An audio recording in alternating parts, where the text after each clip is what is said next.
Hey, good morning. How's everybody doing? This is Odd Good Musings morning. episode number 373. Happy fall.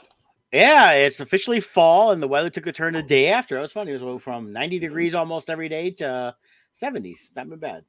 Now we're getting the clouds and rain here in Michigan. And I was watching the news this morning a little bit, and they're talking about we'll have some peak leaves, I think, probably about 3 weeks.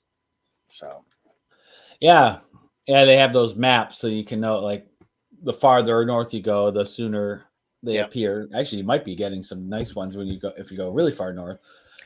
At this point, right now they were saying pretty much most of the state is still kind of what we are here. Okay. Over the next couple weeks, it'll start to change. I think there's like if you look at the UP, it's like a stretch from Wisconsin up a little bit towards whatever that town is up there. Marquette was about the only place that had some decent colors starting to show, and they'll hit peak like 2-3 years. So I don't know. Yeah, we'll see. So, but yeah, other than that, not been too bad. We had a long summer this year. Usually by this time September, we're like 55 degrees and cold. Yeah, usually we'll get a period of chilly, and then in mid-October we get like one last week where it suddenly goes in the upper 70s, low 80s for a couple days, and then boom, then it's fully in. But we've been staying really warm late. Yeah, no, not too bad at all. It's been kind of nice. I saw somebody like, well, I don't want to go. I want this warm weather. I'm like, I'm not complaining. It's just weird because it wasn't even just like normal warm weather. You still felt fall, but it was still 85 degrees. Well, that's what you get when you have weather manipulation machines changing our atmosphere. Yeah. So, but that's just a conspiracy. Everything's a conspiracy theory, Nothing's real. It's all the only true facts out there nowadays are conspiracy theories. Yeah, well, it's because we're living in the Matrix. We are. None of this has been real for a long time. The reason they came out with the Matrix movie and 25 years ago was just so they could justify the fact that this ain't real. Yep. Everything's fake. We're all living in whose line is it anyways, where everything is made up and the points don't matter. Right? Exactly. I agree. Yeah. Well, let's get started here. So go ahead and knock out your thing. All right. Well, what does matter is where you live. So let's talk a little bit about this. Teen Titans Real Estate. Why? Because you matter. That's right. So we have a new listing. I'm posting our phone number there, our team line. This is our newest listing over in Clinton Township. It's priced at $350,000.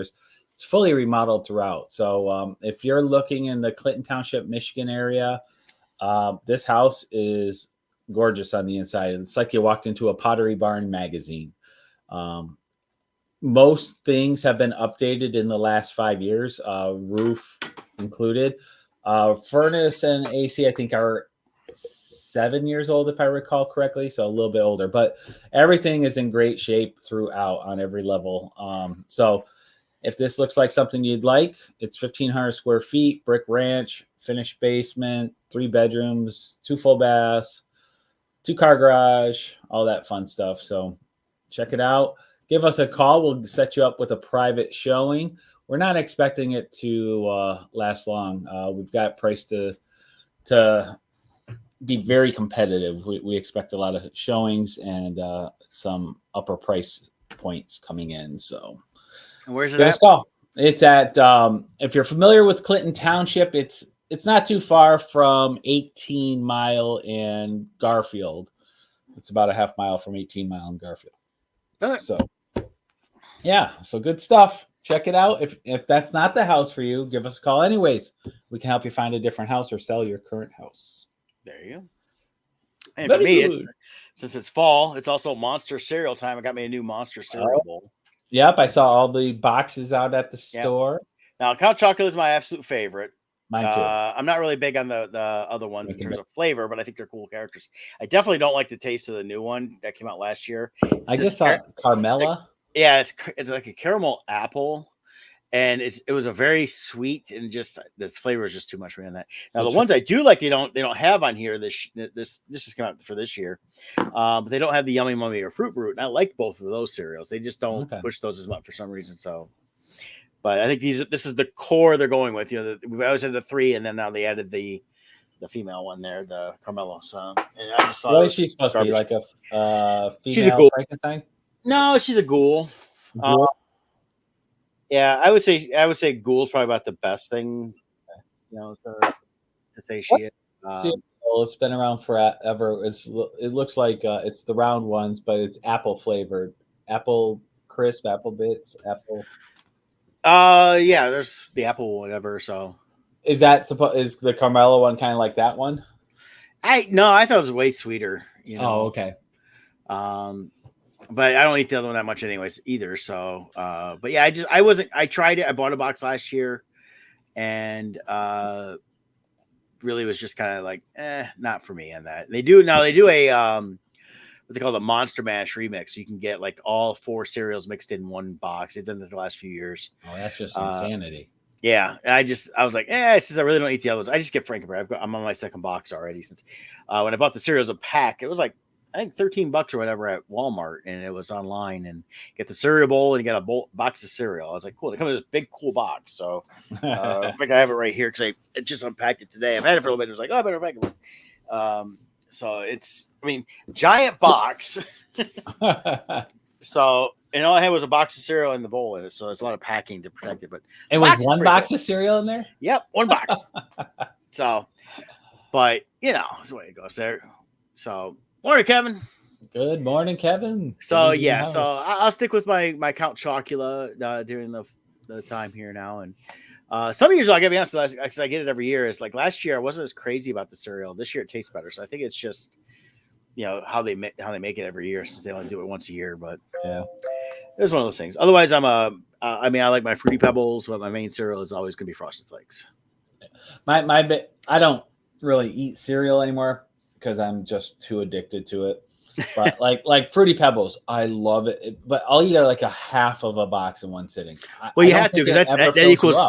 Yeah, half a box is like one bowl anyway. So right, yeah, because they're so small. It's a little repour.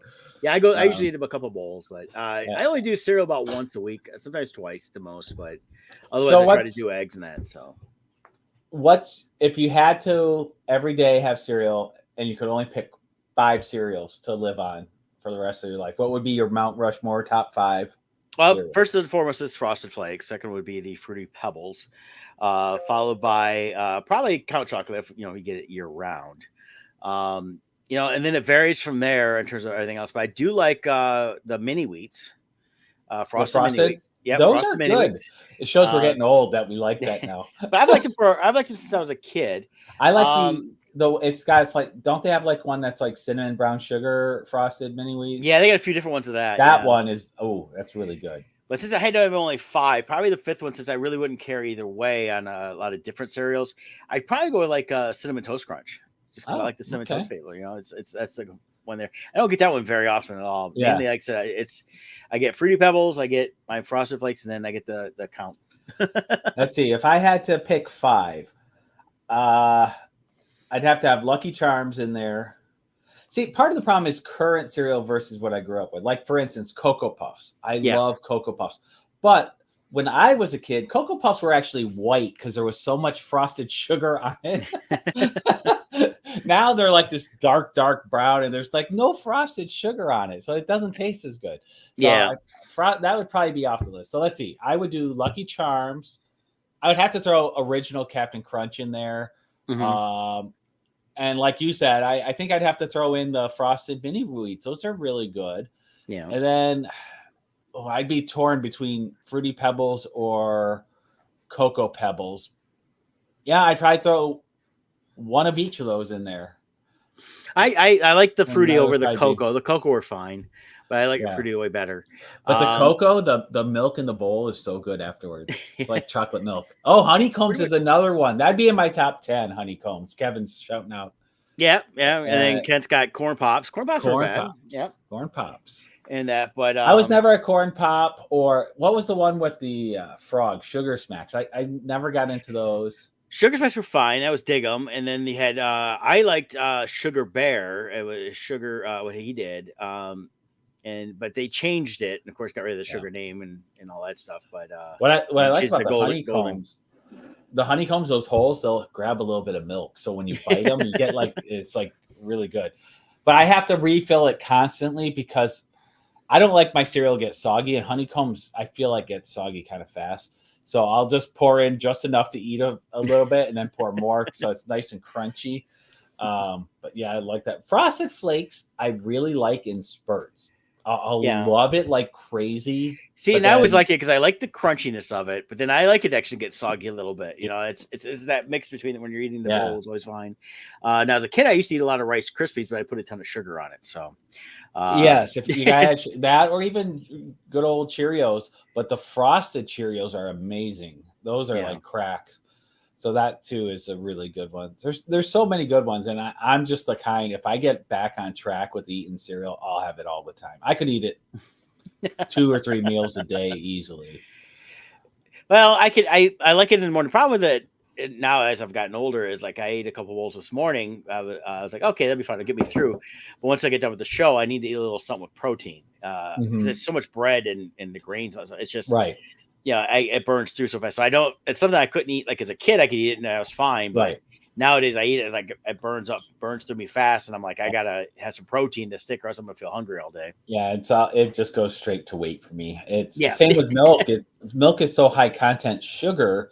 So I used to go through a gallon of milk every 2 days, and by myself. And now I drink milk maybe a glass a year.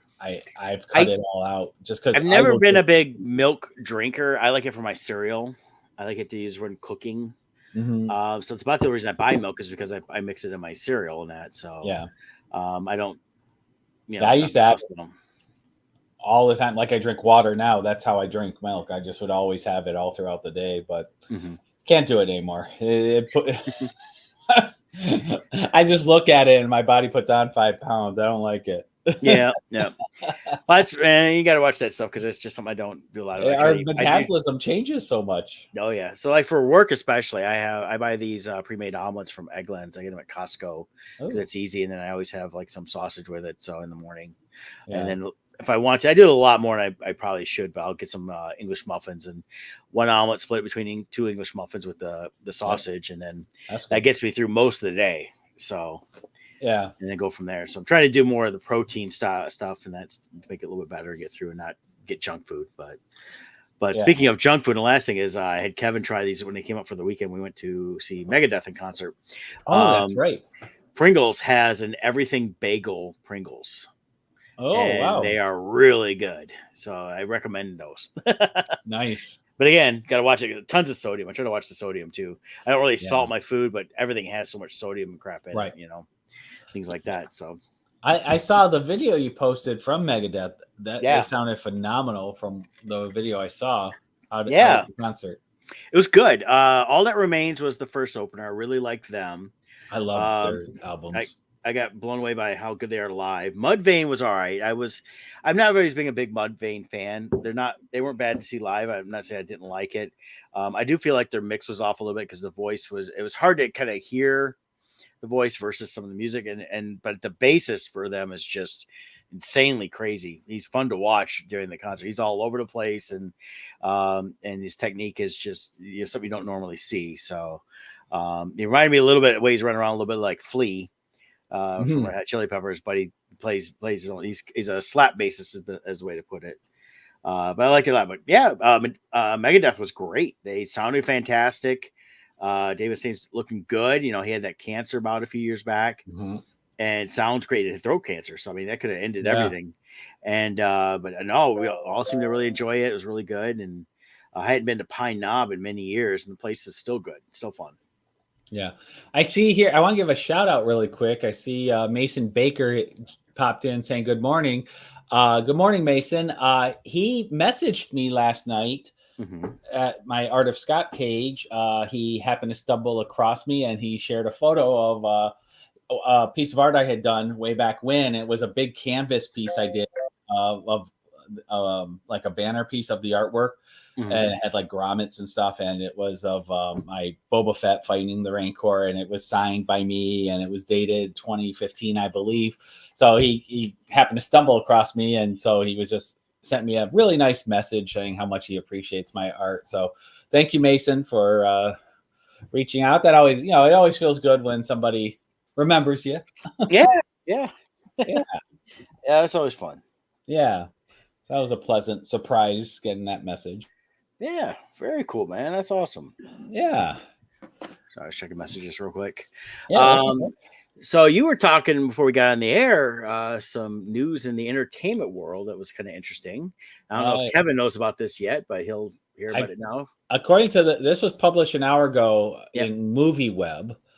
I verified it through a couple sites, so it's actually happening. So it's actually happening. So the Hellboy reboot had the trailer come out, and there was a lot of pushback on it.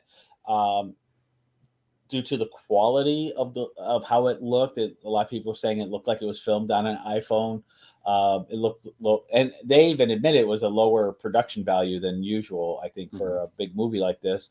And so it got a lot of pushback and negative comments. Well, they announced that it's going to be on Amazon Prime. It looks like it's going to be released for video on demand.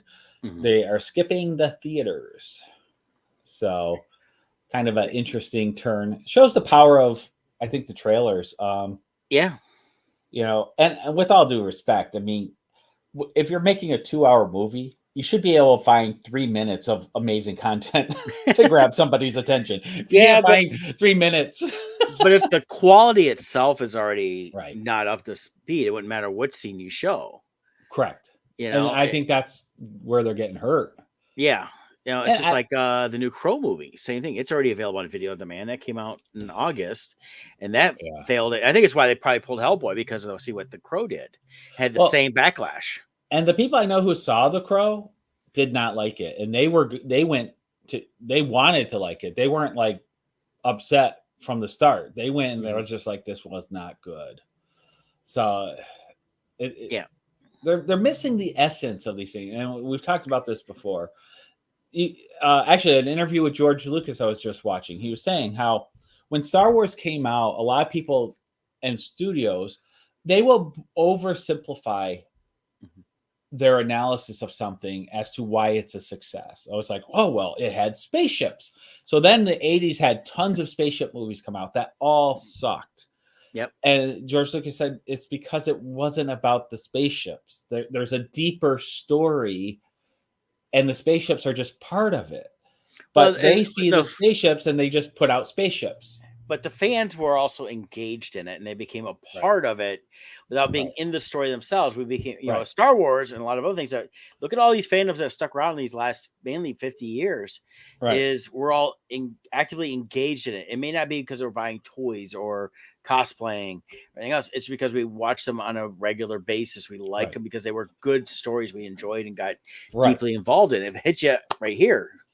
But what makes a good story? There has to be a center to it that is truth, that calls to us, that we will feel a connection to. And when you put that kernel of truth in the center of your story, you can do all kinds of bells and whistles around it. But there's something about that story that we connect to. And when the studios just see it and just say, well, Hellboy is just red paint and horns and a guy with a big hand. Well, no, it's more than that. You know what I mean? Star Wars is more than a spaceship. And I've talked about this before, this book here. If anybody's watching the show, if you want to understand what makes a good story, one of the things I recommend to read, and the studios need to get back to using this again, reading it, is The Writer's Journey.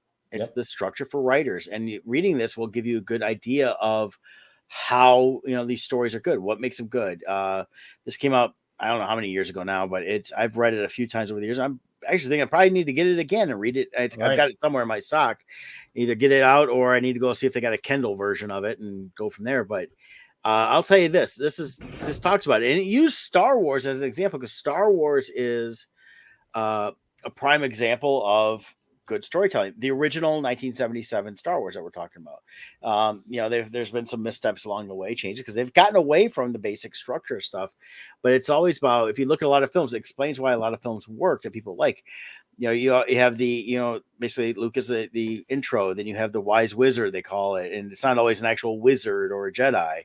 You know, it's, you know, they get the call to adventure, and a lot of times the adventurer will, no, I don't want to do that. And then they basically are kind of, circumstance happens, they basically have to go. So Luke was Aunt and Uncle are gone. He's gonna go. You read novels. A lot of times, when you have an adventure novels, different stories like that, it's about the same thing happens there. I don't want to do this. Well, you got to is what it ends up happening, and then go from there. Even Harry Potter was like that. Harry Potter was he didn't want none of that stuff. He's like, I just want to live. I don't want to be mess around with this Voldemort stuff. And of course, basically he was forced into it based on his circumstances, and that's the call to adventure. And then you have the wise wizard, and it can be multiple people and stuff like that. I also think that the rule of three we've come up with here and Odd Musings is another big thing. You look at all the major stories out there, and there's other characters, but there's always a core group. Yeah, I agree. Now, here Kevin's saying Crooked Man is one of the best stories, and they have a good foundation. If they follow the story, yes, that's the question, and I believe they will because oh god, the creator is involved with this. What's the creator's name? I'm blanking. Kevin knows. Mike Mignola. Thank you. I believe he is involved with this, but you still have to provide, like, if you're going to go with a lower budget and you want to make it more horror, like, have more dark scenes so it doesn't look cheap. Where it's Hollywood is, the audience is very used to high production value, so you got to at least give the illusion of high production value. Well, and it's not that hard to do in this day and age. The problem is for the trailer, it just looked, it really looked very amateurish. I thought it was a fan film. I thought it was a joke at first because we see so many of those fan film trailers come out. Yeah. And like the casting of the actor. Now, Kevin is a hardcore Hellboy fan, so I'd be curious to see what he says. But when I saw that actor as Hellboy, it just looked like a cosplayer to me. He doesn't look, something about him he doesn't have the gravitas of Hellboy. It just looked like a cosplayer. Yeah. To me, at least. Well, and that's the thing, is it did, so here whereas Ron Perlman felt like Hellboy to me. Well, he embodied, I think, a lot more of the character, and then Guillermo actually had a passion for it. So here's the trailer. So it's like a minute and something. So let's watch the trailer, and then because I don't think we ever really watched it here. So yeah, I don't think we did. Like Catch-Up Entertainment too. I was like, what's that? In these hills, something haunted, evil. It smells like death.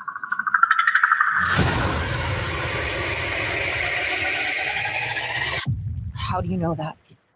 Dark things called dark things. I heard tales about him all my life. Most just called him the Crooked Man.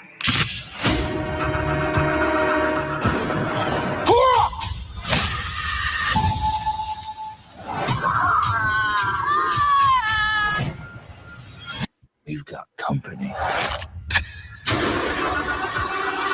All your friends, they all gonna die.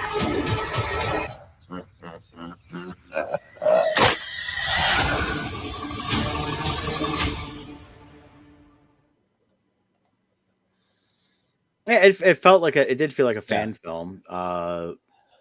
It didn't look horrible, but it looks like it looked like a really good fan film. Yeah, and that's what it comes across. Or a cheap Hollywood film. And I think who they get to play Hellboy there. It's physical wise, I don't mind him. Jack Kesey.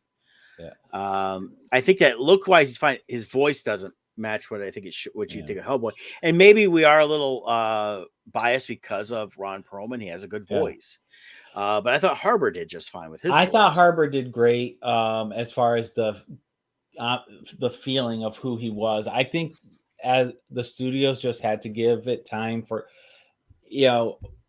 like in a breakup, the next girlfriend, the rebound girlfriend is never going to last because they're trying to fill the role of the previous that everyone was in love with. Right. And that's where it is there's a love affair with Ron Perlman from the fans. They love him. I think whatever they did would have failed no matter what. But with them. I have a feeling this one would have been better had they done David Harbour and the production value of the other one with the Crooked Man story.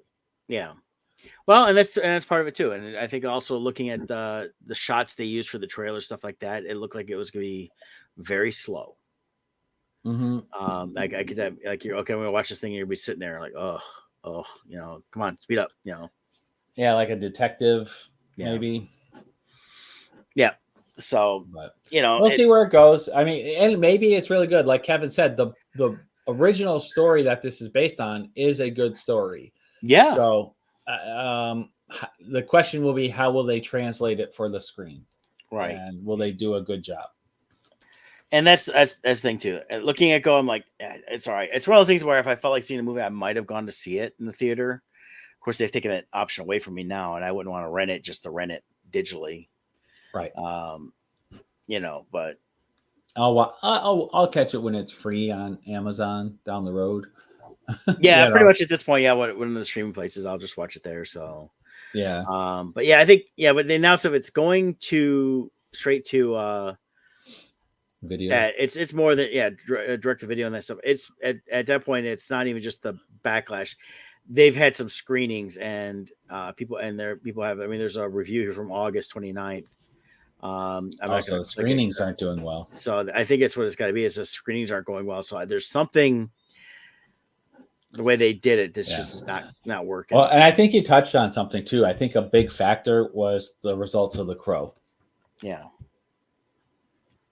And that's part of it too. And if they do watch that stuff and they're in the similar vein of stuff, but again, they're coming out so like The Crow. The first thing came out is everybody's like, they didn't care whether the story was good. They didn't care anything else. They looked and go, yeah, I don't like the way he looks. That was the very first thing. Mm-hmm. And that's all people focus on. Now, Hellboy here, of course, people are like, well, it's not Ron Perlman. We know it's not Ron Perlman. Ron Perlman 20 years ago could do this. It's been, how many years now? Like, what is he, like 78 or something? Nah, he's not that old, but he's up there. He's in his late 60s, I think. 74. 74. Oh, he's even older than I thought. But still, at 74 years old, 20 years ago at 54, when the first one came out, it's one thing. Now it's like, no, it's a little too much. And you have to hand it off and go to somebody else. But I think it's just, I think it looks to me like it was just like, hey, we got the rights to do it. And hey, we got like $10 million. So let's do it. Mm-hmm. So let's see. Yeah. So we'll see where it goes. Yeah. It's Hollywood's constant.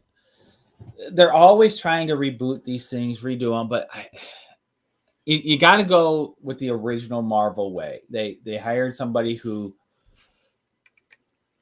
understood the fans, understood the product because he was a fan, and they wanted to please the fans. So they made the phase one was all about making sure fans were happy. And for some reason, the modern day society is like, oh, that's just fan service. Yeah, it's called business. Yeah. If you're a fan Burger service King owner, you want to make Burger King fans happy by giving them good burgers. I hear people talk about, oh, it's just fan service. It's like, yeah, that's what it needs to be. When someone said, oh, I wanted something different, then you don't want whatever that is. I mean, right, then you didn't want franchises. But it's like that McDonald's didn't serve any vegan stuff. Well, because it's not a vegan place. Go to a vegan place then. Well, it's everybody. The things I get tired of hearing people complain about fan service and nepo babies. I'm like, give it up. I'm sorry, nepo babies. They're like this big Hollywood thing. No, it's everywhere in the world. I can't tell you how many times I've done business with somebody go, oh yeah, my father started this or my mother started this, and it's called networking, and it's the way it goes. Sometimes it's family, sometimes it's a good friend. And those complain, I was like, yeah, just because you didn't get something from a family doesn't mean other people aren't going to. And you complain about it. Well, then maybe you need to first. There's always a first for somebody. So and then you got the people in Hollywood who come out now and they're like, oh, I'm so sorry, I'm an Nepo baby. It's like, well, that's just because they're all whiny bitches. I'm tired of that crap. So just even if you have a connection, no matter what it is, through a friend, family, a past coworker. It's about networking. Everyone wants to, I think what it is the current generation wants to live in a bubble. They don't want to socialize and interact. And so they're living lives where they don't know how to get anywhere through other people because there's no such thing as actual face-to-face networking for them. Yeah, and that's part of the thing. So they're trying to twist it to be, oh, you're privileged. It's like, no, I just talk to people. Yeah, well, that's the whole thing. Is I've been told I'm privileged at Comic Cons of whatever I've had because I'm white. And I'm like, no, I talk to people. I say hi to people. I get to know them a little bit. I don't get jobs. Trust me, I don't get none. I said nobody buys my stuff because I'm white or sitting in there. But I've been told that I'm at a con or whatever because I'm white. Like, no, nobody knows who I am. They don't give a crap about me. Yeah. You know, the thing is that you got to talk to people and you want something to get ahead.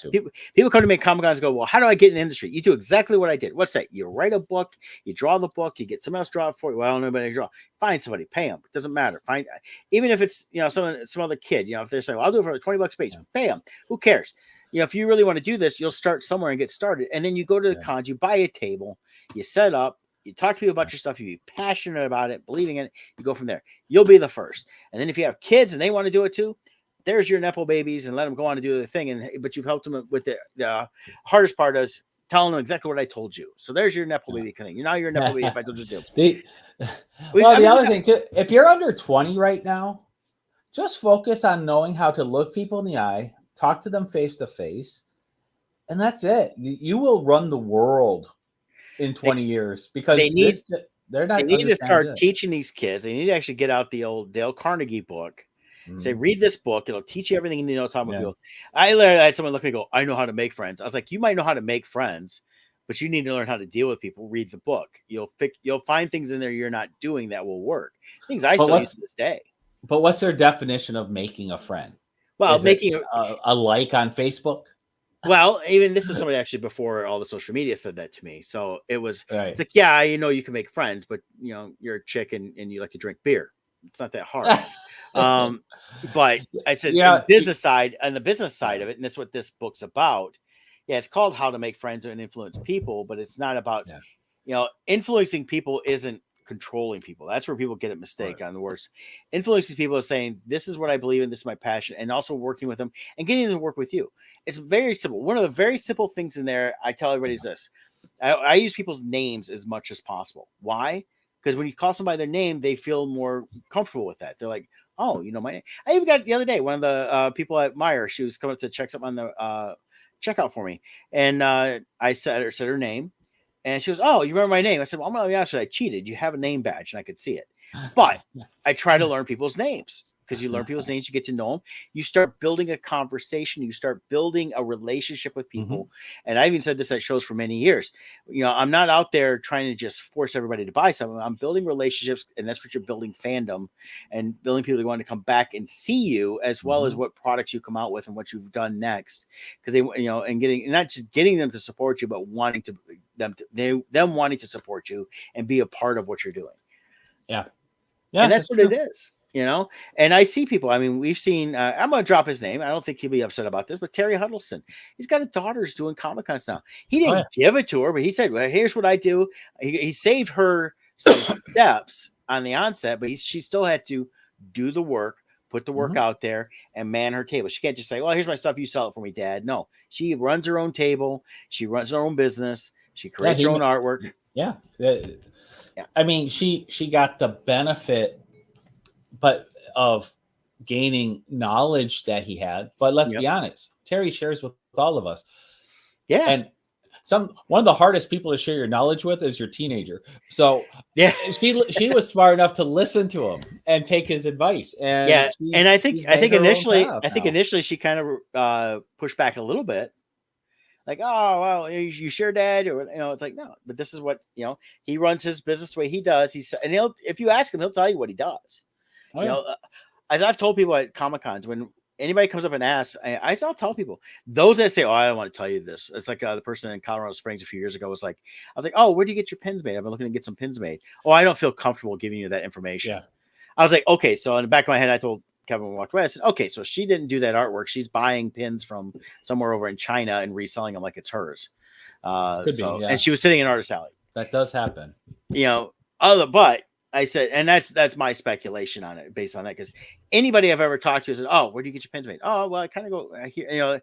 It's like, I'm looking to go somewhere, and if you got a heads up, let me know. Plus, most of the time it's like, oh, well, I deal with these people here. Drop my name, and then sometimes they come back to, hey, thanks for sending some business. Here's a little flip for you too. It's not necessarily money, but it could be a discount, things like that. I mean, our success at Comic Cons and other things and publishing, and it's not done so as an island, as a solo person. It's, we have friends in the industry. It's constantly talking. It's at shows, we all get together afterwards and have dinner together and then share stories. And, like, well, I use this printing company. Oh, how do you like them? And we use Ready. Terry Huddleston originally, I think, was the one that introduced us to Ready, I think. Yeah.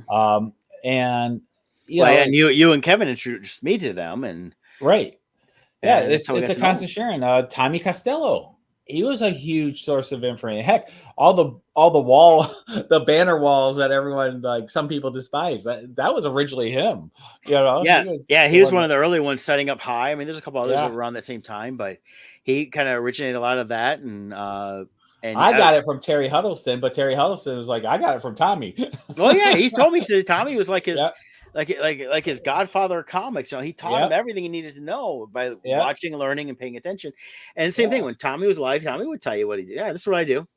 Here's what you do. Light poles, this. I mean, Sammy's still out there. Sammy's killing. If you look, she does a very similar setup because that's what works. I mean, that's what works. I do that too. In fact, Kevin and I've been talking. We talk about our backdrops and our setups and that for different shows based on what we're going to have. Or we're going to have a booth that we're sharing, or we're doing separate tables. Booth we're sharing is like, okay, we need to think about this or this. And okay, we're going to have a corner. We got to make sure that someone has next to us and there's not a like a thing down to kind of block. Blocking that's high if it's low, and that's the only thing. Then someone could have stuff up and facing into our booth. So you got to make sure you have that covered because it's your booth. And someone goes, "Oh, how much is that?" Well, I charge way more than they do, but that's not my art or whatever it is. And I've run into that a lot. It's like last time I did Grand Rapids, it was like T-shirt guy was next to me, and but he had it sticking out into the aisle, and I had an interest. And he was like, "Well, how much is that shirt?" I said, "I sell those for $50." He looked at me and he goes, "That's a bunch of bull." And I was like, "It's not my stuff." You see it's his booth over there that's way in the corner. I said, "They got it sticking out." So no. So I'd put like stuff right there going in that showed that my stuff faced here. And my stuff always faced into my booth, not out to others, because you're trying to steal, visual looks. Yeah. So that's annoying when people do that. Always have your art, your banners facing your table. Well, it's like Cincinnati one year I had set up, and then there's a nice girl next to me with her mom, and it was helping her out. And after they set up, I changed out my side there, and I put up all my easels on the side there, covered it with all my prints, and they actually got upset. And they looked at me, "Why are you doing that? They can't see our artwork." I said, "Well, as you can see, this is my table here, and everything I have here is in my table." Facing in here, your stuff on that side facing into my booth is not cool. Now, if I flipped around the other way, facing into your booth, would that be cool? And then it looked at me like for the first time and had never thought of it. I go, "Oh, yeah." I mean, it's like a light bulb, and I'm like, "Oh." It's just a selfish lack of respect. And you see, they're just thinking about themselves. You see it a lot, and everybody goes, "Well, this is my table. I want everything all around seeing." No, you want everything. You want here. It's like people would do stuff to shift people on the side, so they block the tables on the sides. I'm like, and nobody's standing right in front of the tables. Like, get them in the middle of your table. If you want to pay for half of my booth, I will sell you advertising space. Yeah. Oh, yeah. Because I have no problem telling people, and Mom will do this too when she's helping out. We're like, "No, you're in front of our table. Please move." Well, I'm waiting over here, or I'm looking over here. I want to go in front of their table and wait. And that's good. You're blocking my space, and I paid a lot more to be here than you did. I've used that line a lot. Yeah. I mean, I paid $50 walking the door. Great. I've paid $500 just for the table space. Yeah. And generally speaking, I'll give them a moment, and then I'll get annoyed. Then I'll politely ask them to move. Usually that does it. But every now and then you get this person who will be all self-entitled and be like, "No, we're staying here." And it's like, okay, now I gotta be an ass. I try to do the nice way, but yeah, you start off nice and that stuff. I mean, when we were in Portland, we had the guy next to us, he's a known name, and you get people, and I was like, "Hey, can I get you to go on the other side there?" Because they were all waiting in front of my table to give them the sign. "You guys go over there." He had a table and a half because the guy next to him didn't show up, and people were still clawing that little corner there. Yeah. I'm like, and they're like, "Oh," a couple of like, "Huh?" Well, I said, you're blocking my table. And then I told myself after, I said, I hope you don't mind me doing that. I said, but I can't have people blocking the space. And he goes, no, you shouldn't. And he did actually told a couple people the same thing. And then we had a couple people that blocked his, and we kind of like, he needs to move. I was like, I'm sorry. I said, I didn't even notice them. Let's get you guys over here. And and that's what it is. So I try to, when I set up on my corners, on tables, I try to set it up where people will come more center to look at stuff. Right. Yeah, you don't want to block other people. And I try to show the respect for people, even if they're not showing it for me. Right. So very true. Yeah. So what else we got? What else? So Umbrella Academy came out a little while back there, season 4. We started watching season 4. I didn't realize Jill didn't see season 3. So we went back and rewatched. I rewatched season 3 with her. That was her first time. So we just watched all of season 3. We're in, I think, episode 2 or 3 of. I think we're starting episode 3 of Umbrella Academy season 4. Okay, so we're in that right now. I enjoy it. It is what it is. I feel like season 3. I feel like the story is getting a little redundant because they keep doing the time jump and reset, and so it's like, okay, how many times are we gonna do this? It's on one hand, it's fun to see the different timelines and stuff, but it starts feeling redundant. Now, season 4, they shook it up a little bit, so we'll see where this goes. I think season 4 is the last. Yes, this what just aired is the last season. So yeah, so and it has a hard end too. Yeah, overall, I enjoy it. I have Michael Scott in my head saying, "That's what she said." But yeah, it's the characters I enjoy, and all that. So no, I thought it was fine. It was. Did you see season 4? Yeah, I watched it already. Okay. So I'm glad they ended the way they did. It got to the point because season 3. I was kind of like, okay, yeah, it's all right. It's just getting there now. It felt too long. Season 3 felt like it should have been like half the amount of episodes. Yeah. It was too much of Allison being upset and mad and angry. It was too much of Ben trying really hard to be a douchebag. It went too long. Right. Cut out like 3 episodes. It probably would have been perfect season. But individually, the characters, Klaus is probably my favorite. I love Klaus. Yeah. 5 I really like a lot. I used to not like the actor that plays 5 though. I like him. And 5 is great. The character was really annoying at first, but now I like him more. He's one of my favorites in the end here. Yeah, I really liked him in season 4. And season 4 was really kind of all. You'll see it's all kind of all over the place as they're trying to. And as everything is with Umbrella Academy, it's all about the end of the world. Right. Now, I'll ask one question, try to do it in a non-spoiler way. It was really confusing to me, the first 3 seasons, how they've dealt with Sir Reginald Hargraves. Yeah. They gave this flashback, I think it was in season 2, where it almost looked like the world was ending type of thing. And do we get clarity on who he is?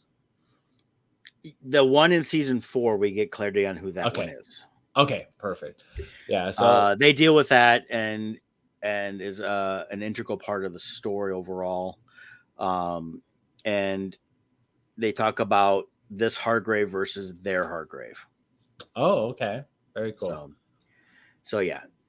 Because at the end of season 3, Allison cut through his head, and it almost looked like a robot. I think instead, they keep implying he's an alien, but I felt like when they cut through his head, it looked like circuitry in there, but I don't know. Yeah, it was. They dealt a little bit of stuff like that and who their original one was and everything else. The thing that got me though is I always thought Pogo would come back. I haven't read past much of the comics, so I don't know how long Pogo. Well, I think in the current timeline, Pogo wouldn't exist because the event where Hargraves takes them and trains them that doesn't occur, I think. Well, I think it's probably it too. I don't know. I just like the character in the first season. Pogo was a fun character. Yeah. So I liked him in season 3 too. He's doing tattoos and he's in a biker club. Yeah. Everyone's just acting like it's normal to have a chimp as Yeah. part of the gang and doing your tattoos for you. That's just a normal thing. Yeah, but I do think with the story of the Umbrella Academy is like a lot of others that deal with anything time jumping and multiple dimensions and timelines and stuff like that. Yeah. You get lost in the story so much because you're looping around everywhere, and you really, I mean, if you're writing it, you got to almost plan out. It's just like Lost. Lost got completely lost Yeah. in its own story because they started stuff and they weren't paying attention to it, and you needed now I would assume with the Umbrella Academy there was more of a definite ending in that. I think Kevin I may have read all the books. I know he liked the Umbrella Academy comics when they came out, and so it's if he he wants to throw some he can at any time, but it's one of those things where I don't know if they got lost. It didn't feel too bad, and it could be also the translation from comic to TV.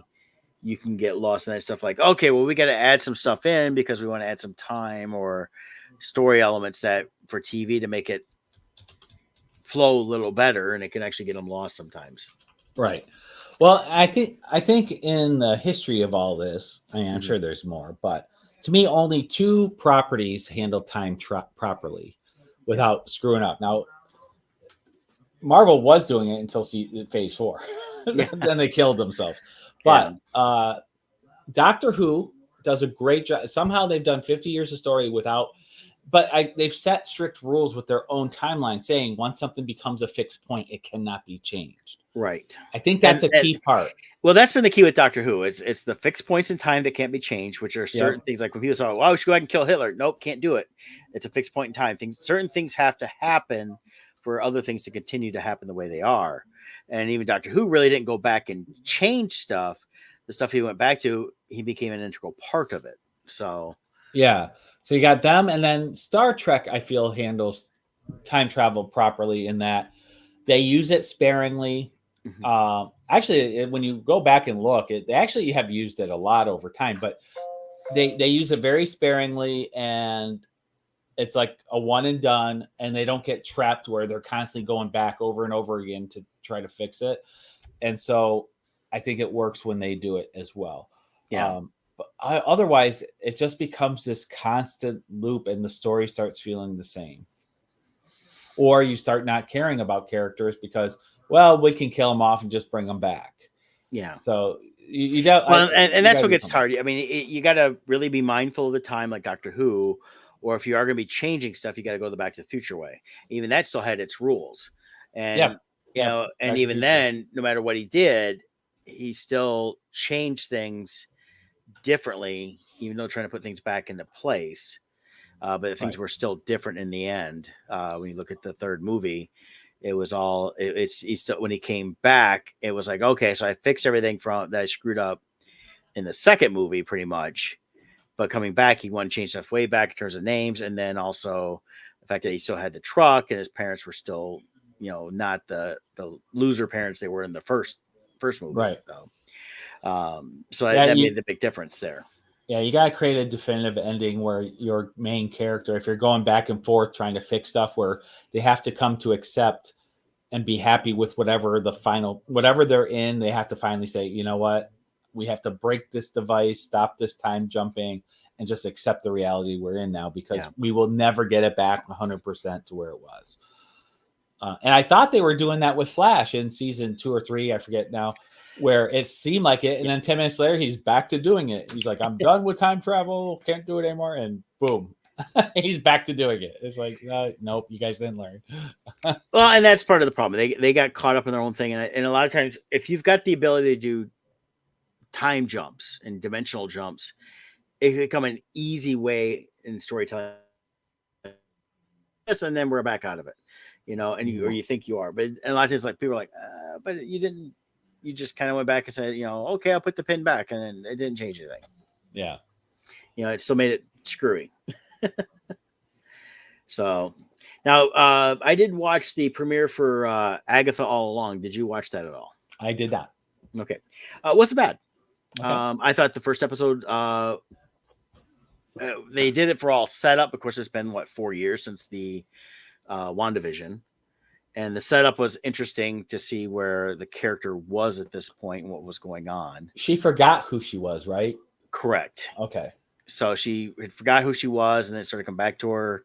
She was having flashes of visuals. She was thinking something's going on, and then, so you kind of get into that. And then by the second episode, they set up what the whole point is. She's wants to get her powers back. She had to put together a coven. So she went and found all these other witches. She has a teen boy with her that came to her also. And so now the second episode gets them basically getting together so they go down the witches road, they're calling it. So that's setting up what the story is. So not to compare it to The Acolyte, but already within 2 episodes, it's much better storytelling than The Acolyte was. The problem, though, they're having is they're doing the same marketing crap as The Acolyte, where all the actors are talking about how gay they're going to be, all this stuff. And then because they're promoting it in that fashion, there's a pushback by some people. Yep. And then they're like, well, if you don't like it, don't watch it, which is what the Acolyte crowd said. And then season 2 got canceled. And then they're like, oh, you didn't watch it. It's like, well, you told me not to. Well, and that's the thing. It's like, stop doing that marketing tactic. Yeah. Just let it be. Well, and that's where I think they need to tell these people, like, hey, look, they're the only thing gay in the first 2 episodes is they don't even say it directly, but the teen boy has a boyfriend that worries about him. And that was literally like a 2-second blip. And but other than that, I'm like going, okay, I mean, if you want to tell a gay story, it's fine. But if you say this is going to be the gayest thing ever, and it's going to offend and upset all these people, this group of people, well, guess what? Nobody's going to want, they're not going to watch it. And then when you complain, like Scott said, complain that you didn't watch, it's like, well, you just told me how crappy it was going to be because you don't care about story. I'm not, I don't need, no. I'm just wondering how much of this are the actors rebelling against Disney? Because a lot of stories are coming out now of, like, with the Pixar one, they were told make it less gay. They were very careful. They didn't want any gay undertones with the main character. I keep wondering, with the main quote was really from Audrey Plaza, and I keep wondering if she thought she was being funny, because she comes across that way in a lot of different interviews, like she's trying to be funny. Right, but then like even the guys who did the X-Men cartoon, the X-Men 97 or whatever they're calling it, he said he got notices from Disney and hey, change this. We want to make sure it doesn't come across this way. So there's been multiple projects now where people have come out saying, yes, we got that same order. Yeah. So they are definitely doing some kind of change behind the scenes here to change. Well, and this is not a kid show at all. You're going to have some language in this. We already have Catherine Hahn nude. They don't show full frontal nude, but they show her from behind. And in this part, in part of the first episode, so this is not a kids show. Right. But I think to come out and just say, well, this is the gayest thing ever. It's like, in a lot of ways, to say that, it's kind of like with the Pixar thing. Oh, it's the gayest Pixar ever. It was like, it was a part of the story. It wasn't that big a deal. Right. But like they tried this with Buzz Lightyear, and it turned out there was a tiny thing that implied something, but they blew it up to be something big. And it wasn't at all. And I think they hurt their own sales by doing this. Yeah. Acolyte, they made sure to blow it up. And then you watch it, it's like, that wasn't it at all. There was this female coven of these Force witches, but they weren't in relationships in a traditional sense. Yeah. It's just the life they created wasn't through being who they were. It was through manipulation of the Force. So it's just, they keep, for some reason, these actors keep on the press tour say this stuff and then undermine their own project. Yeah. Well, and I think the big thing is that some of these people just think, oh yeah, well, I think saying by it's the gayest project out, it's like there's an article here about that. It's like, yeah, they're calling it that because they're gonna have stuff in there, and it's like, okay, they didn't really deal with any different much sexuality throughout the Marvel series. You had a little bit, you had normal relationships in some ways, but a majority of it was about the story, right? But and again, the first thing you hear about this is at the premiere, and the people are asking them because they know there's going to be something in there because it's it's part of the story. But again, even by calling it the gayest, it's like, I think it was them just talking out their ass a lot of ways, and no pun intended with that, but it's just like, Yeah. it doesn't matter. I mean, it's if you're gonna if you're gonna try to cater to there's somewhat catering to a queer audience, it's like, you know what? If it's a bad story, they're not going to be enjoying it. They're not going to watch it. But look at the main MCU. Yeah. Let's see. Your big relationships was probably Star-Lord and Gamora, and Wanda and Vision. You had Tony and Pepper Potts. Right, and they never. You had and they had one that was not really a relationship in Captain Banner. America. Actually, I would say Captain America. They had some. Yeah. They didn't flesh it out. So right, yeah, they imply, they mention it briefly, and they move on. We don't need this hyper. The Marvel movies aren't about these intimate relationships behind the scenes. If you want to imply it or mention it, quickly mention it, move on. It's about being superheroes, the story, and that's it. But for some reason, they want to put this magnifying glass on those. I don't want to see it. If I'm taking my 8-year-old to see Captain America, I don't want a bedroom scene. Yeah. I don't care who it is. Yeah.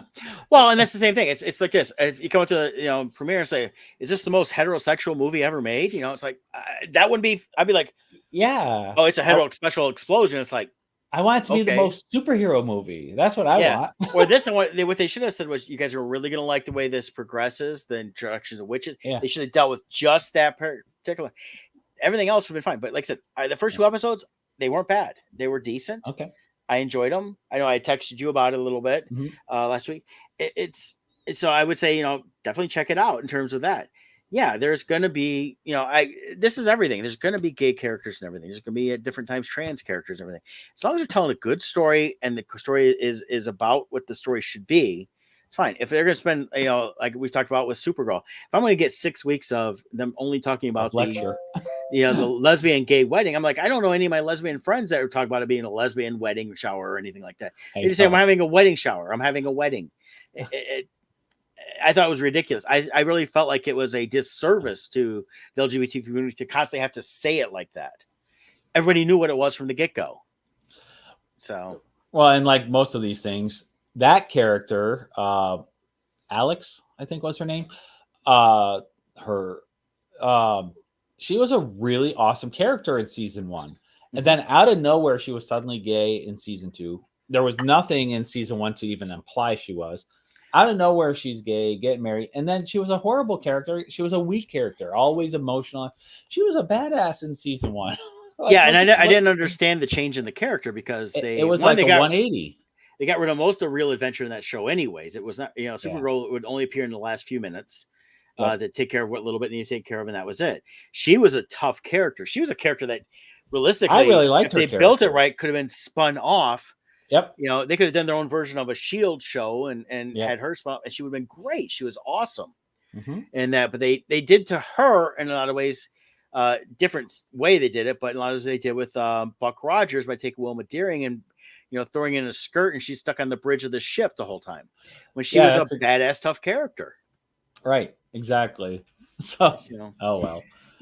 So I mean, if people would come listen to us here at Odd Musings, you realize we Hollywood. like strong women characters. I don't care if they're gay, straight, or whatever, but strong, good characters.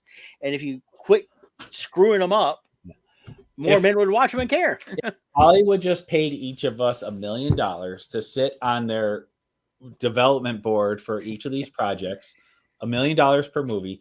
We will save you hundreds of millions of dollars. We'd end up being Awesome 3000 from South Park going, Adam Sandler is the shark again. Oh, great story. Yeah, let's do that. We'll just have a red stamp that says Kathleen Kennedy is wrong. Kathleen Kennedy is wrong. And she's proven that time and time again. But boy, is she going to keep trying. I know. I give her credit for her tenacity, that's for sure. But I'm really hoping the Skeleton Crew does well.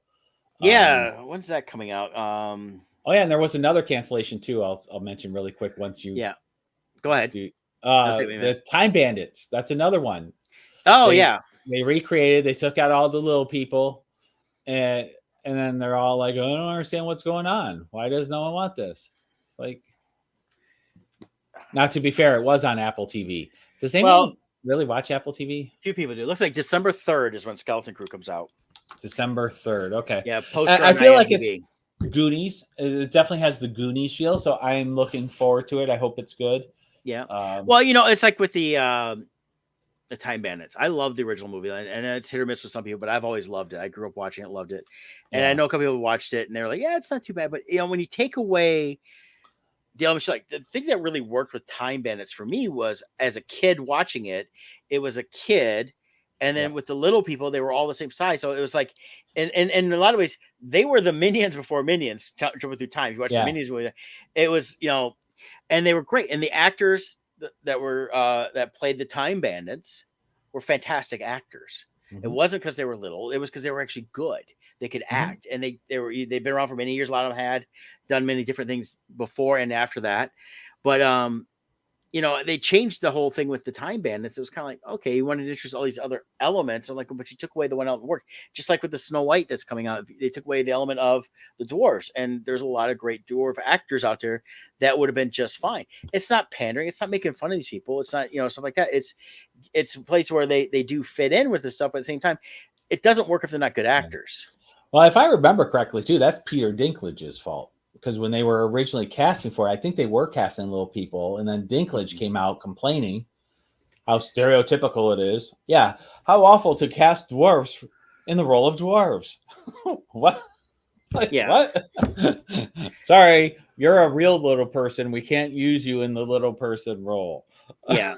Well, and he said what he said was literally no offense to anything, but I was sort of taken aback. They were very proud to cast a Latino actress.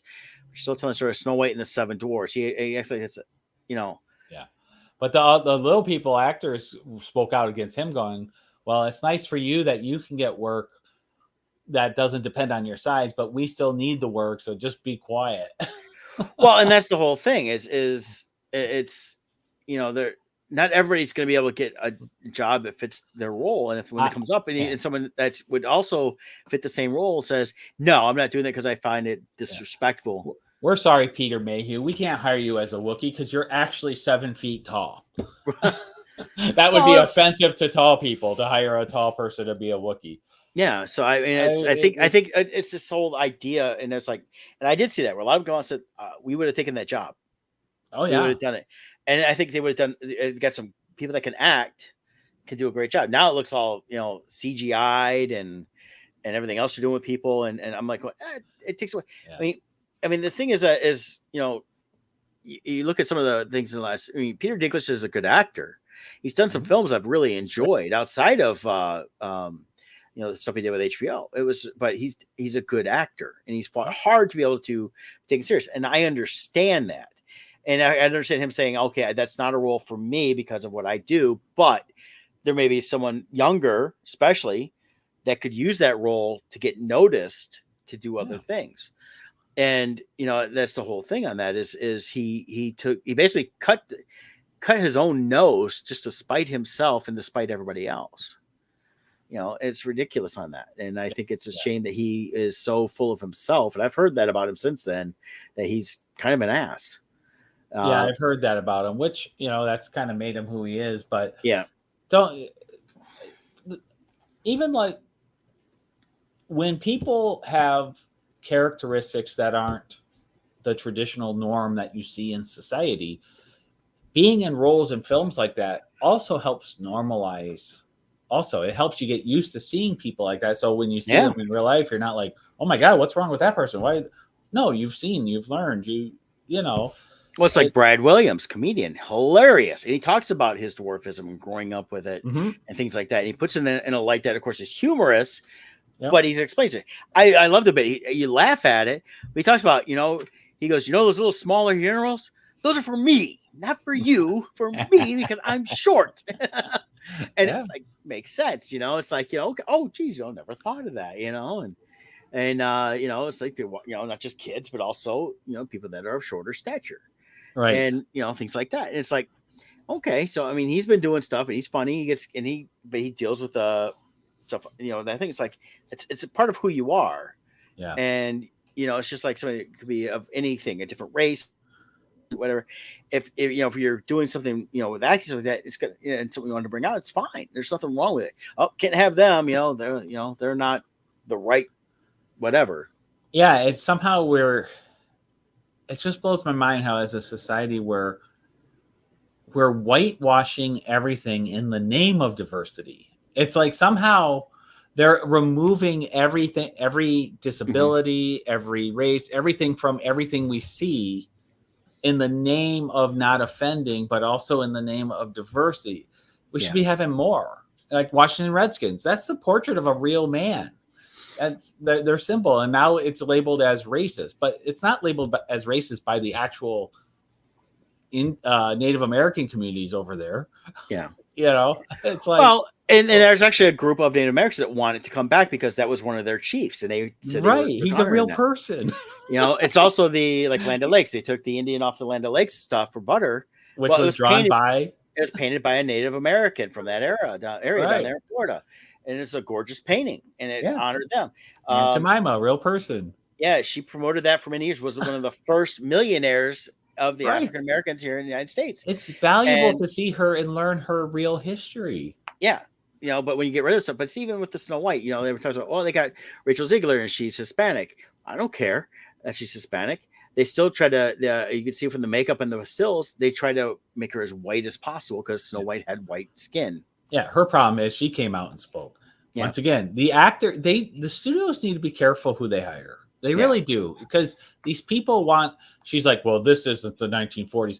My Snow White doesn't need a man to rescue her. And my Snow White, it's like, oh my God. Okay. All right. So what you're doing is you're not making Snow White. No. There's no dwarves, no Prince Charming. There's no, just change the name. Yeah. Call it something else, do something different, but they have to call it Snow White because Disney's trying to lock in another 95 years of their story in terms of copyright. So, but you could still do a good job. You don't have to make a crappy one. Well, I think the problem is they've been trying to figure out how they're going to fix this because it's been now 2 years and they filmed. Yeah, it's been done. They pushed it back a year because of her comments. Yeah, they were going to come out, but she got such backlash. They're like, oh, let's wait. Yeah, so it doesn't go until next year. And that's the whole thing. It's like, okay, I really don't care about her either way. I couldn't even tell you off the top of my head what I've seen her in. So don't really care. But, if you're going to run your mouth about stuff, and that's part of the problem is, it used to be you come out, you promoted the film, you told what the film was, and that was it. Nowadays they come out and they're trying to throw all their own personal agendas, all the personal stuff like that. And it's like, no, tell me what the story's gonna be about. What is the story? And if you can't tell me that, and all you want to talk about is your personal views on life or whatever, I'm not here for that. You go and set up your own podcasts or your own displays, stuff like that. But they need to reel them in. I definitely, if I was a studio head, I'd be very upset. I'd be probably putting in their contracts like, here's your clause. You talk about the movie and the movie only when it comes to the movie, and that's it.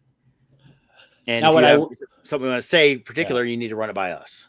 What I wish they would actually make is, I'm so tired of the Disney version of these things. The Brothers Grimms are the original tellers of so many stories that Disney has taken and cuted it up and made it this nice thing. The Brothers Grimm stories are amazing. I wish someone would make a true Brothers Grimm universe true to those stories. That would be cool. Get someone like a Guillermo del Toro to direct, somebody with a vision like that who can make this alternate kind of pseudo reality world, but fantastical at the same time. I think you'd have gold. Yeah, the Brothers Grimm stuff. I mean, they went and found the originals. They were traveling to get the original stories, and that's what they published way back, 1800s. But it's definitely. But they're much darker. Their stories than the Disney versions. The endings are different on a lot of them than what people know. There's things like that. They've done a little bit here and there in different things, but never to the full extent. Not telling a direct like, here's this story and this is how it was told. They use stuff like that. Even like Disney's, because it was on ABC, was Once Upon or whatever it was they had for a while there. Once Upon a Time or whatever it was called. Whatever it was on Sunday nights. What was that called? I watched it. Happily Ever After. No, it was like Once Upon. So upon a time. Yeah, Once Upon a series. Time TV series. That's what it was. There it It is. was Okay. that one actually got a little darker because it dealt with a few different things. They actually made Peter Pan dark in that one. Going from Peter a Pan different- was awesome in there. Yeah. He was my favorite. and that was a different take on it, but they definitely got and a little harder on Rumpelstiltskin. it. I take that back. Rumpelstiltskin was my favorite. Peter Pan though was really good too. Yeah, and they made Captain Hook actually more of the good guy. Mhm. And then, but they didn't change the story as we knew it. It's just like, well, here's what happened, what you didn't know. It's kind of like our Crimson Shadows. Hey, you know the original, but here's what happened in these points you don't know about. Well, in that one too, it was the fairy tale world got pulled into the real world. Right. And So that's what changed these- some of the stuff on that too. Yeah. So it was how would they exist in our world, our society? But they did enough where they showed you the fairy tale worlds, Yeah, you have those flashbacks. which was really great. And they definitely showed that it was not all what everybody thought it was. And they went more with the Brother Grimm style than everything else. But even when you've seen different things done with it says Grimm's fairy tales, it's always still not Disneyfied, but they do scale back, Yeah. I mean, it's like you got Snow White, but you have like Snow White and Rose Red. That was always something a lot of people don't know. And you saw that in Once Upon a Time was a little bit of the Rose Red stuff. Mhm. And then story wise though, oh gosh, what is the comic series? I should know because I've read it. It's really good. I hate when I blank on stuff. It came out for many years, IDW or whatever. It came out the new one I need to read here. So Based on Brothers Grimm. No, it was just fairy tales. It was based on the fairy tales. It was not the Zenoscope stuff. It was Vertigo that did it. Fables, yeah. Oh, Fables, yes. Fables by Bill Willingham. That's a good read. That came out before Once Upon a Time did. So it's a similar thing where the fairy tale people are still alive, but they're now living in the world has changed around them. Not that they were pulled into our world, but their stories were true. But they're still I recommend that, and that refers back to their harsher stories in a lot of ways. Yeah, excellent written. Bill Willingham did that. Excellent written story. Artwork's fun. You can buy the trades. It was like 107 issues. They just did a recent run again with a different story. I've got it. I just haven't read it yet. I need to sit down and actually read through the whole thing.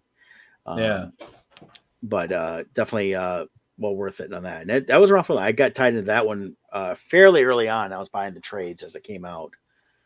And then I bought the issues. And then I switched to the issues after trades because I couldn't wait anymore. I was like, I got to read this.